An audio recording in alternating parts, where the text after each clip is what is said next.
This is episode number 259 of the Homeowner Show. Whether you're DIY or looking to hire, we're here to help you find the best information and options for you and your home. My name is Kevin Hackett, and here with me is Craig Williams. Hello, and thank you for joining us for another live episode here at the Homeowner Show. That's my phone in the background doing a weird echoey thing because I forgot to turn the volume down. It happens. Yep. So, how you doing, bud? Man, I'm great. Everything's good. For sure? Yeah. Things are moving, things are shaking, and we got some rain last night. So woohoo! I think that was like everybody's like dancing in the rain, people posting on Facebook, stuff happening, and so I personally want to thank whoever washed their car yesterday for the rain. I don't know who you are, but we all appreciate you. The good rain juju that you sent our way. That's right. I mean, you got to do what you got to do at this point. That's right. I mean, it's getting a little bit dicey out there. I've resorted to literally like just putting a hose on my trees and just turning it on. Oh yeah. I mean, all you got to do is just soak. I mean, you got to hit the roots and just hope to God it stays alive. Exactly. I mean, that and thankfully where we're at, I mean, I know there's a lot of places around here that are like on a water restriction. Yeah. I mean, you can't run your in a burn ban. Yeah, so burn ban, water restriction, all the above. Thankfully, you can't water restrict me. So good luck. I own my water. It's my water. Yes, you can't tell me what to do with it. That's exactly right. So I've been using my water, especially since I paid a lot of money for that water recently. So we're trying to use it. I literally, dude. So you know how far it is from my house to the front of my property. Right. It's a long way. Yeah. I'm probably an acre. And I was watering the front of my property the other day. I had water hoses like connected all the way down. You know those tractor water the ones that kind of walk? Yeah, well, yeah, they roll, whatever. Yeah, I had that thing going. It was like walking all over my property. Does those awesome. Actually work? I've never used one of those. Oh, dude, they're amazing. So we had one growing up. And I was like, man, I wonder if they even still make these. So when we moved to our property last year, I went out and looked for them and I found some on Amazon. And I'm like, that's interesting. I'm going to buy one. And they're expensive. They're like $70. Really? Yeah. And I was like, I wonder. 'Cause I got like two of those like 3.5-foot tripod. Yeah, and I've like $60. Yeah, and I've got a couple of those as well. But this thing, like what I was concerned about was that it was going to be like plastic, because it's not going to work very well if it is. But no, this is full on heavy. I mean, it's heavy duty. But you can take those like those tines and like move them and like give a further out spread or closer in and you can water a lot of area with those. Yeah. A lot of area. So it's awesome. And you got to be strategic. Yeah. Yeah, I mean, you lay the hose out where you want it to go, and it goes. Yeah. So it's awesome. I tell you, the worst part about the storm that came through yesterday was I was standing in a parking lot talking with some friends, and like rain, no problem. No. But as the storm was coming in, it was coming with wind. Oh, that wind was forceful. And it was kicking up all the dust in the parking lot. Mm. And it was like a dust storm. That's all we have. I mean, dust. So I've never been in a haboob. I have. So it's the closest thing I think I'll ever come.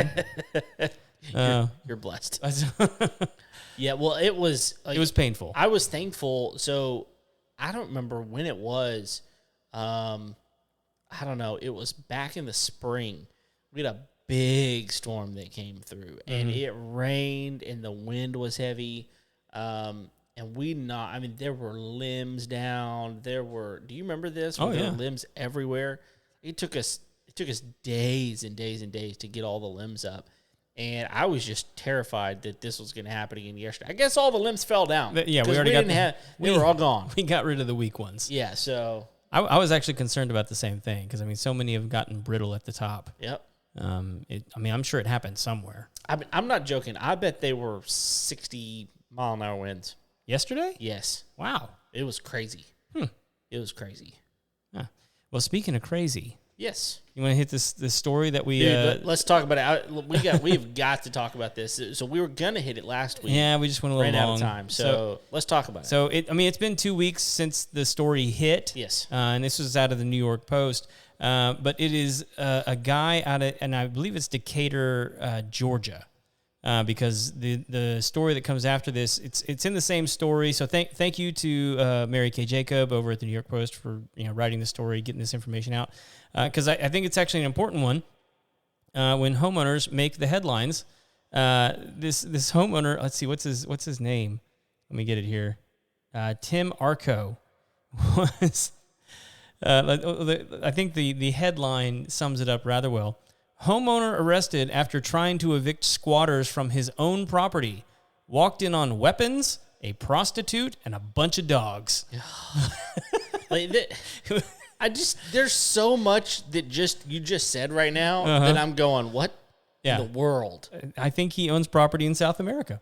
Yeah. Well, I'm not sure he owns his own property. He does.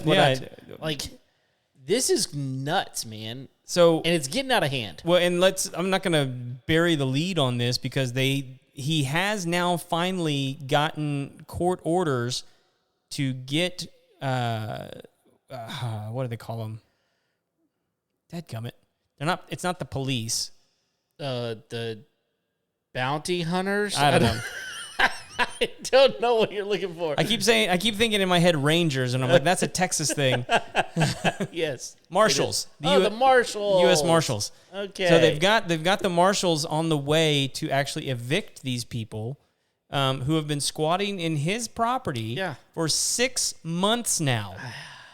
So, but here's the craziest part of the whole thing to me is, let's just follow the timeline here. Tim has a rental property. Right. He had tenants living in the property. Yes. Those tenants moved out. We don't know under what circumstances those tenants moved out. Not important. They're gone. They're just gone. Yeah. Tim was showing up to check on the property to get it ready so that he could move new renters into the property. Right. When he shows up to the property to check out his property that he owns, he finds people inside. Not only does find people inside, apparently those people have weapons because they brandished a gun at him and chased him off of his own property. Mm-hmm. I don't know how he knew one of them was a prostitute. He's got eyes, man. But that is what has been reported. And apparently, and amongst the weapons and the prostitutes, there were dogs. So he flees the property. There's actually a video you can go watch of the interview with the local news agency. He jumps the fence and runs away because he says he doesn't know what else to do. When he safely gets away, he calls 911. Right. As you do. I mean, that's what I would do. Right. Like, hey, there's people in my in my property. Right. The cops show up. The people in the house say that he was a home invader that scared them. They arrested him. The homeowner gets arrested because the people that are overtaking his home are scared. Right. And then stayed there, have now been there for 6 months. Right. Crazy. Yeah. Like, what do you do? See, this is the point at which, I mean, so we've got laws in place, right? There are laws in place that protect renters, right? And there's this whole castle thing, right? Where you can, like, if you declare a place to be your shelter, right, then someone cannot come and take such shelter from you, right? And so, because of this law that has been put in place, anybody can go anywhere and declare it their castle. What? So here's my concern: is enough of these stories are going to come out, right, where the squatters realize that when the owner shows up, they have the right to dispatch that person, right, with whatever means is necessary. They can be armed. And let me tell you guys something. In any gun class that they have out there, what they will tell you is if you decide to brandish a gun, you better kill the person. You better kill the person that you're firing upon. That's right.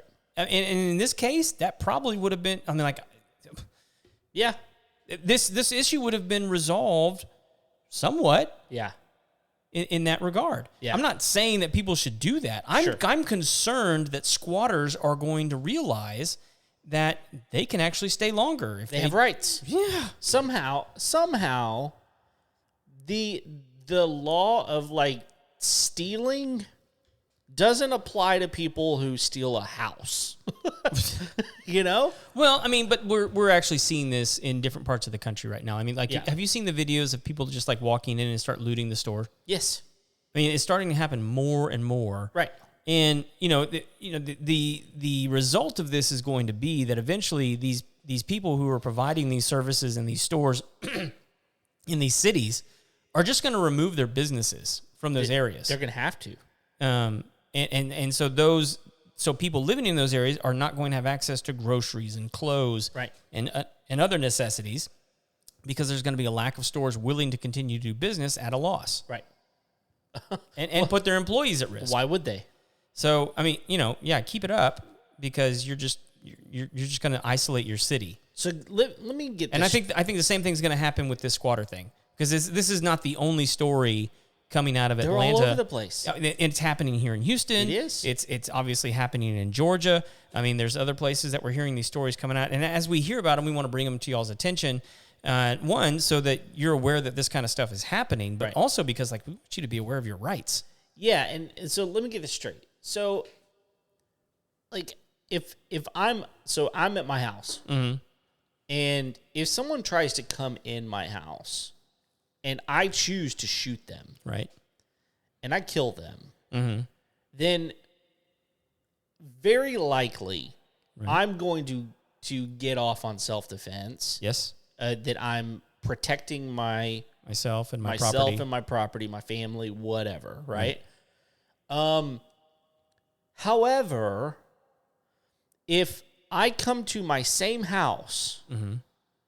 and someone is in my house instead of the opposite, right, and I go in and I shoot them, mm-hmm. now I have intent to harm someone who has rights inside of my own house. Well, unless you kill them. But you see the irony in this whole thing? Like, somehow I have rights and privileges as a homeowner, mm-hmm. as someone that owns a piece of property, to defend it, and to make sure that people don't take advantage of my stuff, basically. Mm-hmm. Unless I'm on the outside coming in. Right. To me, the logic behind all of that is so completely flawed. Something's got to change. And I understand, like, on some level, there needs to be some protection, because for good reason, the castle law exists. Yep. For good reason. And I agree with the castle law. I think it should exist. But there comes a point where certain... For property owners. Yes, for property owners who you own a property and someone else has come in and illegally taken over that property, cannot produce a lease, cannot produce any documentation showing that they have actually, signed ownership of mm-hmm. this property as a renter. When I think we ought to be clear on this too, because I think people listening to this that might be renting think that we're not considering them property owners. I disagree with that. Sure. I think someone who is renting is a property Absolutely. owner. They are renting that property. But you have proper documentation that shows from you and the homeowner that you are legally in a contract that says, I am allowed to be here. So for whatever reason, we've created this category called squatter. Yeah, exactly. That distinguishes it from trespasser. And it's the same thing. It's the same thing. It's the exact same thing. And if I go in and take care of the trespasser and don't actually kill him, I guess, and then they've somehow want to come at me, right? Then I'm the bad guy. Yeah. And it just makes no sense. It makes zero sense. And yet the law protects them. Yeah. And so somewhere, I don't know what to do about this. Like, I'm not the guy to do something about this because I'm so ignorant with it. But there's mm-hmm. somebody out there that's going, we got to fix this. And I don't know what they're going to do, though. Well, and I would imagine some of this has to do with writing laws for inner cities that make sense for inner cities, but that don't make sense for neighborhood communities. Okay. Like what? Well, I mean, like I know that there's more of a squatter issue when you have like a multi-tenant building. Like it's Sure. harder to keep track of. Sure. And so people that have, been living in a space for a long, long time, like say in like a condemned building, like they're living there. It's illegal, but they've been living there for a long time. Right. The city wants to attribute to them certain civil rights about the property that they have in place in that building, even though like someone owns it, but technically they're not taking care of it. Right. In instances like that, it kind of, if it's like an abandoned property, Yeah. I can see how you can make a case. Sure.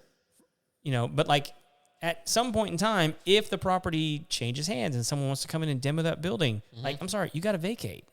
Yeah, I would even say that if the person who owns that property comes and says, look, we're about to, we've got permits. We're about to do something with this. Like you have shown a different intent with what it is, whether it's a demo or whether we're going to remodel it or whether we're going to, whatever it is. Like if you show intent with that abandoned property to do something, I think there's still reason in that moment, even if it's not changing hands, for the people that are there that don't belong there to vacate. Yeah.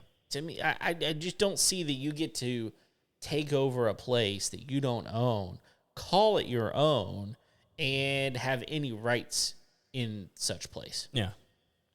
So that makes sense. The other story that we haven't gotten to on this is the one of Lieutenant Colonel Dalia Duare, and hopefully I'm pronouncing that last name correctly, who was out of the country on active duty, but owned a home in Atlanta, a rather nice home. They said it was like a $500,000 home. Wow. And that she got home from active duty only to discover that her house was being lived in. And she hadn't rented it while she was gone. I mean, it was she was expecting to come home. Sure. And there was people, and we saw the video of the law enforcement officers actually evicting people from her home, and like they hadn't just like kind of moved in. I mean, they were fully moved in. There was like 2 moving vans out in front of the house loading their stuff back in. Jeez, out. And this has got to be something that certain. Oh yeah, it's a 4,300 square foot house. Wow. It's just obviously there's people looking. Oh my gosh, I'm scanning the article as I'm talking. It says she had to spend like over $35,000 on renovations after they left. Goodness. Yeah, they're scouting these places out, right? Yeah, they have to. They have to be. They're going, look, no one's there, or hey, this is our chance. Yeah. Like it's the modern day wet bandits. Yeah, I mean, to me, again, it comes back to this question about laws. Like, there's intent behind what's happening, and I think a lot of the law depends on intent. Whenever you're talking through, like cases of law, court cases, sure, there's so much that winds up turning around on intent, and if your intent is to do something nefarious, right? Then I just don't see how that doesn't get how it does get overlooked and it doesn't get taken care of. But it happens. It's happening. So what I want to know, and we probably need to talk to somebody in insurance about this, is like what happens if you have squatters in the house and then something happens. It's a good question. Is that covered by your insurance? Because they weren't renting. You didn't give them permission to be there. Probably talk to Ryan about this or somebody. Like, seriously. Or is it possible for squatters to have renter's insurance? Huh. I don't know. I mean, like how many, like, again, like this is probably a good question for Ryan or anybody in the insurance business. Like, is it possible to take out a policy like that without actually checking to make sure that there's a lease in place? Well, okay. Well, let's talk about it from this standpoint. I mean, it's been so long since I've rented property. I have no idea the answer to that question. So my mother-in-law, when she sold her house and then turned around and lived in that house for, I don't know what it was, 3 or 4 months. Right. She was paying rent back to the people that bought it from her. And so she went and got renter's insurance for her property. Right. Like her stuff, right? Well, then... Which, if you're a renter, get renter's insurance. Oh, yeah, you need it. Yeah. I mean, you need it. It's cheap. It's like, I think she's paying like $8 a month. Yeah. I mean, it's like ridiculously cheap. Okay. So then she moves, we move her to our property, we build her house. She moves in. She goes to get homeowner's insurance on her house, and she can't get homeowner's insurance. We've talked about this, right? No. No, she can't get homeowner's insurance on her house. You know why? Why? There's no deed. I own her house. Oh. She built it, her money. It's her house. So you had to get the homeowner's insurance. So I had to get the homeowner's insurance, which is fine. Sure. Honestly, it's a good thing all the way around because adding a second dwelling on a current policy is pretty inexpensive. Is that like an ADU policy? I don't have a clue what you just said, so I don't know. Well, that's how they're characterizing it. Like if you're selling a piece of additional dwelling unit. It's a second dwelling. Yeah. And so I guess that would be. Well, I think I think this is the same thing that happened with like master bedroom. Some people were taking offense to the idea that it was mother-in-law quarters. Okay. And it's like, well, okay, yeah, but this is my father-in-law. Now we're being sexist. Okay. Yeah. So it's a second dwelling. Yeah. And ADU is the... Okay. And honestly, it was like $150 a year to add it to. I mean, it was so awesome. cheap. Yeah. So cheap. There's no way she could have gotten homeowner's insurance for anywhere close to that. But then the question goes, okay, what does that cover? Right, yeah. Well, it doesn't. It basically covers the structure. Mm-hmm. That's what it covers. It doesn't really cover anything in the dwelling. Oh, none of her possessions. No, really. Yeah, not from what we could tell. I mean, and again, for $150, and what is it going to actually cover? It's mainly structural. So what do? Well, you get renter's insurance. Oh, so she's got renter's insurance. So she's got renter's insurance. Nice. But here's the reason I bring this up. She called the insurance company that she was working with whenever she had renter's insurance back in East Texas and said, hey, I've got renter's insurance with you guys for all of my possessions. I just moved to a new home, and I'm not renting it, but I'm living there. Can I use renter's insurance for that? And they said, absolutely. And she said, what do I need to do? They said, you've already got a policy with us. You're good. Oh, so she just... There's no property connected to that. The answer to that question then is probably no. You don't need to show proof. Apparently not. You can just transfer your policy. Yeah, because I would assume that you can do like renter's insurance on a storage unit. I would think so. Or a home, or an apartment, or a whatever. And as long as you kind of... And now there's... I would assume, really, this is where we probably need to hear what Ryan would say on this, but like, I would assume you really need to take some good inventory of what you own. Oh, for sure. Like, you need to take some video. You need to have serial numbers of things that are important. Guns or whatever that you have serial numbers on. You make sure you know what you have, so that if they have to replace it, you can show good. This is what I actually have. But it does not, from what now again, I'm not an insurance agent, so I may be completely or an off attorney. On this. Neither one of us. Nowhere close. Yeah.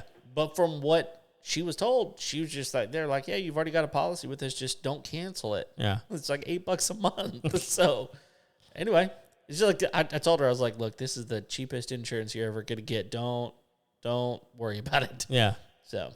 Dude, did I ever tell you about the, since you brought up his name, did I tell you about the jewelry policy that we got with Ryan? Yes. It's the greatest thing ever. It's a great policy. Yes. Mention it. Well, I mean, so there's not really any like coverage for Apple Watches. Right.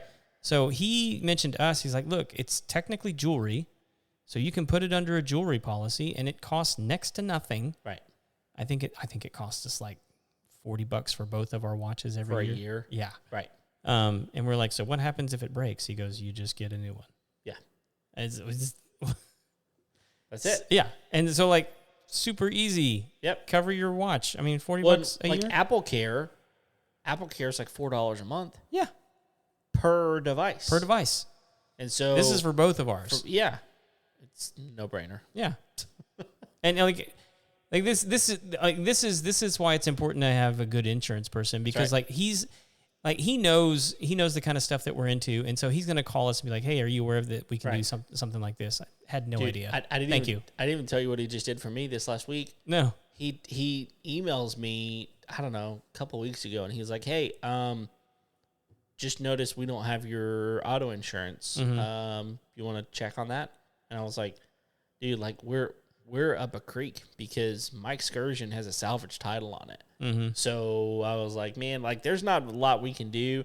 There's only like one, maybe two places that will even insure a salvage title at all, let alone the fact that I only get collision on it. Like I can't do anything more than that. I thought you could, as long as it passed an inspection.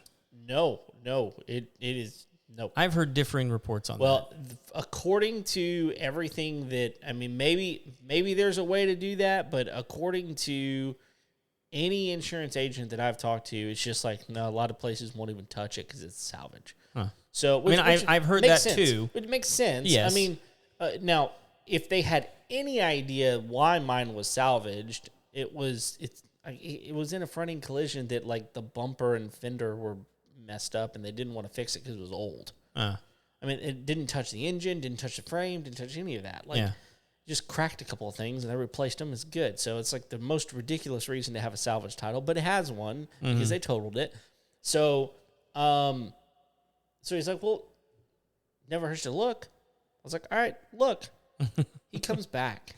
Dude, not only did he find me another insurance company that's a better insurance company that will insure my Excursion, they'll do it for cheaper and offer comprehensive. There you go. So this company is a better company offering comp and collision for cheaper. Nice. And like, again, like knowing the right guy who actually knows what they're doing, who really cares about you, take care of you, whatever. That's the insurance person you want. Every time. Every single time. Yeah. So anyway. He takes care of us. Yeah, of course.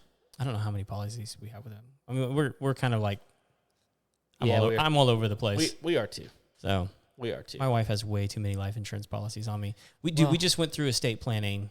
Like we just wrapped that up last week. Yeah. I mean, there's still a couple of little pieces that have to go in, but like we were going through all of it, and I was like, how much are you going to stand to gain? Well, no, I was looking at it like, who have you already hired to kill me? Right. I would kill me. It would be worth it. So just mind your P's and Q's, That's buddy. Exactly right. It's like, is there anything like that Double Jeopardy? I saw a movie once.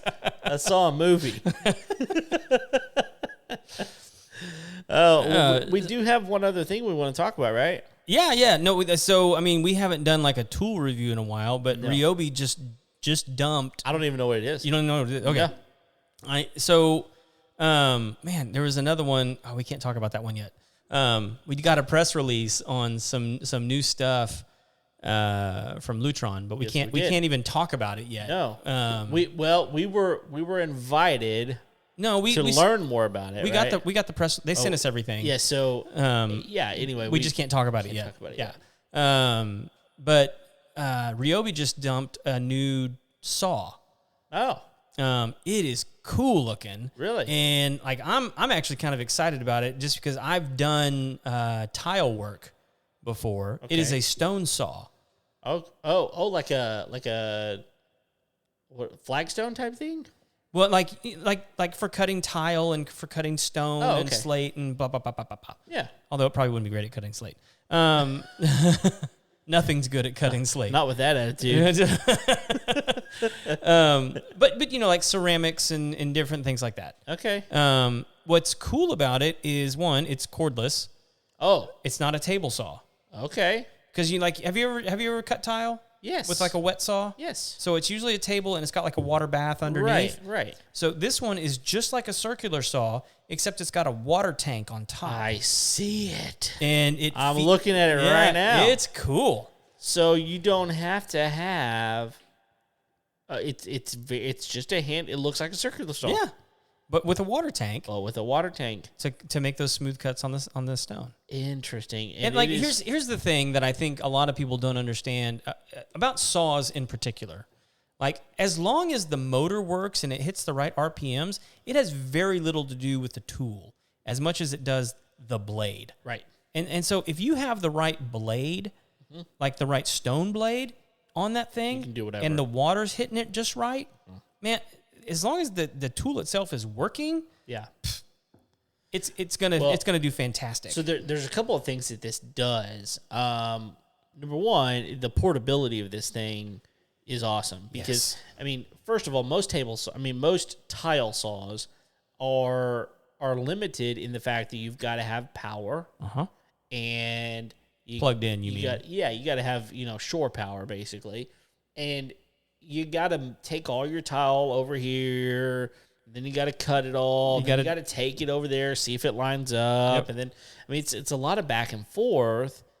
And a lot of what I would assume this is going to be really good for is stuff that needs to be good but doesn't have to be perfect. Sure, pavers would be a good reason. You know, to again, I mentioned landscaping stuff, but I would think that this. It needs to be really good, but doesn't have to be perfect. Yeah. Work really good for that kind of stuff. Well, but you and I both know that there are some carpenters that they're with the saw in their hand, they're better with their hand than they are if they got a straight edge. Well, because of course, because one of the other things that you can do with this though is if you have a straight edge, a clamp straight edge.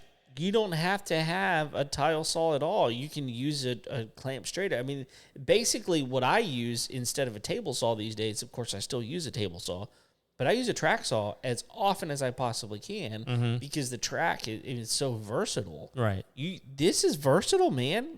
So, but like you also don't need to cut straight lines. I mean, like you could cut curves. You could absolutely. I mean, weird shapes and all kinds of stuff. So it really gives it's an innovative tool. I don't know. I mean, like, I'd want to get my hands on it and cut some tile and see how well it actually functions. Dude, it's even got a bevel. So you can even bevel stuff with it for like corner pieces. Yeah. And that water tank's not so heavy that it's not. It's not huge. I wonder how that if there's like an adjustment on it to adjust the water flow. I would assume so. Well, because like I'm thinking maybe it only does it like it's trigger activated. So its uses say tile, natural stone, fiber cement, and masonry. Oh, so you can use it like on hardy plank. Yeah. Okay. Use it on hardy plank. You can use it on pavers or landscaping, stone, tile, bricks. It's cool, man. and the tool itself's only $200. It's 18-volt battery, so as long as you got batteries. Yeah. But with the battery, it's only $250. Yeah, but if you're like me, man, I know. Go through batteries. I mean, DM me if you want my secret free battery trick. Just like taking back in? No. I don't want to share it on air because like I don't want it to go away. Okay. I think I actually know. I think I've told you before. Yeah, we'll talk about it off air. If you want a free Ryobi battery from time to time, just drop me a DM. Yeah. I've actually got one right now that needs to be replaced. So. Oh yeah. Yeah. Dude, I see a lot of people using these off-brand batteries. Oh, yeah. Like I don't know where they're getting them. I don't either. I imagine they're significantly cheaper, but I can't imagine they're all that great. No, I can't either. I'm actually curious if you've ever used a off-brand battery in like a brand name tool. I'd be curious. Well, to know. Places like Batteries to Go, like they rebuild batteries. Yeah. I don't know if it's cheaper for them to rebuild it, and I don't know if it's better than what you can get straight from the store. But I imagine if you have a system, because I've taken one apart before just to see if I could. I mean, because there's basically. Sure. It's just a bunch of little batteries just wired together. Yeah. But like, good luck. Yeah. Right. I mean, but if you develop a system of doing that, that's why those battery places, because they've kind of like, okay, they've played around with it, they've broken it, they have the know-how to do it and do it quickly. Right. But anyway, dude, I saw. Okay, we're kind of done with everything, but like, I saw the thing today that was blowing my mind. Have you ever heard of ion wind? No, dude. You and I need to watch a video after the show. Okay. This is the craziest. So this guy is developing, and I think this has been a thing for a while. I don't know if this is in production to create any sort of propulsion system, but like it's a pretty cheap way to create propulsion, like jet engines. Okay. So the way it works is you create an electric charge. That electric charge arcs off of a piece of metal. And if it's a tube, then it creates what they call ion wind. And so if you focus that in a certain way, we'll watch. I'm terrible at explaining this because I don't understand science all that great. But it's really, like, he explains it in a way that makes it, really understandable for idiots like me. But like, you can watch him. It's basically like a transformer, some wires, a metal tube, and you can see the blue sparks coming off the wires, hitting the metal, and he tests it at first by blowing out a candle. Okay. And then he sees how far away he can put the candle to blow it out. Interesting. And, it's like a little bitty thing, but like at 40 inches, he's blowing the candle out. What? And he's like, okay, let's see if we can actually move something. So he puts it on a piece of styrofoam boat in the water. And the boat goes right across the water. Nice. And he goes, okay, let's see if we can do some sort of aerial propulsion. So he builds a Zeppelin out of a helium balloon. Okay. And he figures out exactly the size of balloon that he needs to suspend the weight of the engine. Mm-hmm. And he gets it, and then it just scoots it across the room. What? And it's like, okay, this is something. This is like, so it's electric. It's electric generated air, basically. Yes, but it's not gas. It's not. Right, but like it's more efficient than like using a battery. Right. It's just different. Well, I'll have to show it to you. It's interesting. It's the craziest thing. And I'm thinking, okay, like my brain's already going, okay, how do we scale that up? And then because this is how all technology works, right? Is you build like the little scale model, you get it to work, right? And then you build the really big one, and then you micro that down, right, to the same power as the massive one, to where it's a much smaller scale, but still putting out the same kind of propulsion. And I'm like, that could be insane. Yeah, it could. We'll have to look at it. Yeah, we'll watch that. Cool. So, anything else? No, man. I think we're good. Thank you, everyone, for downloading the episode today. Thank you for watching live or replay, however you watch. Thanks for watching. And if you haven't already, go on to iTunes, leave us a rating and review.